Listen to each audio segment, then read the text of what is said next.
We go now to a follow-up Call Kyle investigation. As we've been reporting, low-income families are getting ripped off by fraudsters who are stealing their food stamp benefits. And the government has declined to reimburse those victims. But that'll soon change.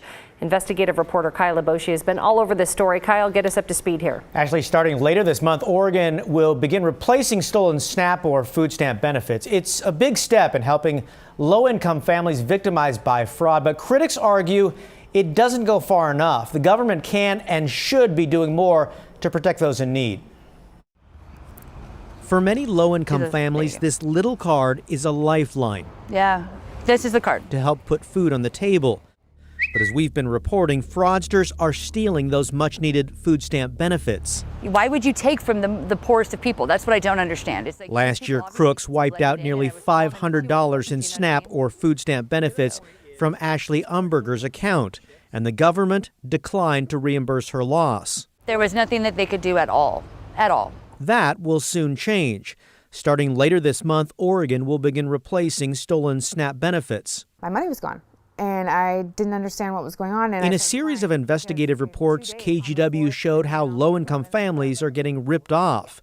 Fraudsters are stealing their food stamp benefits by secretly installing a device on ATM readers that sends card numbers and PIN numbers back to the thieves, who then create fake cards and drain accounts.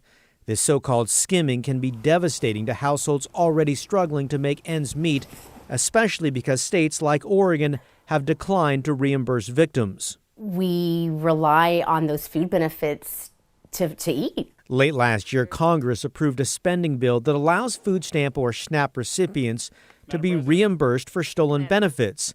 Nearly a dozen states, including Oregon, now have approval to begin refunding victims.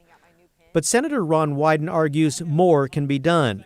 He's urging the USDA to upgrade these benefit cards with smart chip technology, which make them more difficult for fraudsters to skim. We got to go to the heart of the problem, which is prevention, and we got to get states in the position where they're, using 21st century, technology. The cash was gone, the food was gone. Victims like Ashley argue food stamp recipients should have the same protections as everyone else using the banking system. That includes chips in the cards, fraud detection, and notification.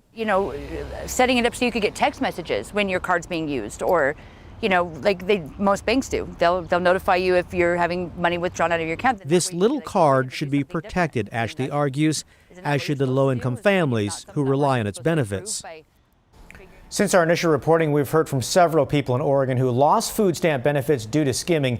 The good news is the state will reimburse those losses going back to October of last year. Anyone whose benefits were stolen due to skimming should request replacement benefits as soon as possible. Kyle, thank you.